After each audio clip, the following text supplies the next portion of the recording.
fiankaviany École nationale magistrature de greffe ny bureau izay Andriamatoa Saint Christian no taneny maty amin'ny Madagasikara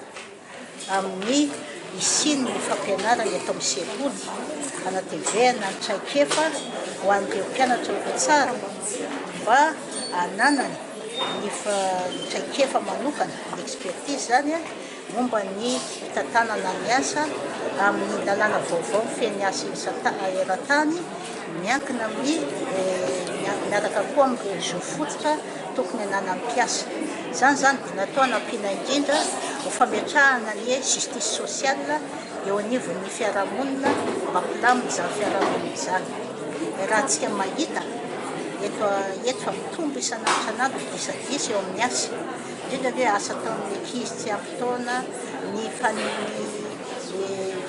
fitanilana amin'ny asan'ny lahy sy ny vavy sy ny sisa zay tsy tanisaina dia ireo mpitsara reo mpianatra mpitsara reo ary izy koa formation continue ny mpitsara efa amperinasa mba fantatra tsara izy ireo ny lalàna iraisam-pirenena amin'ny feny asa ary anatanteraka izany mpanaovana ny asa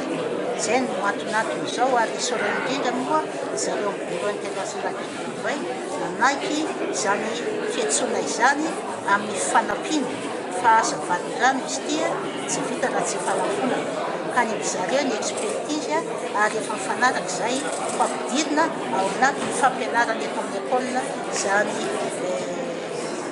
NNT sy PDFT zany.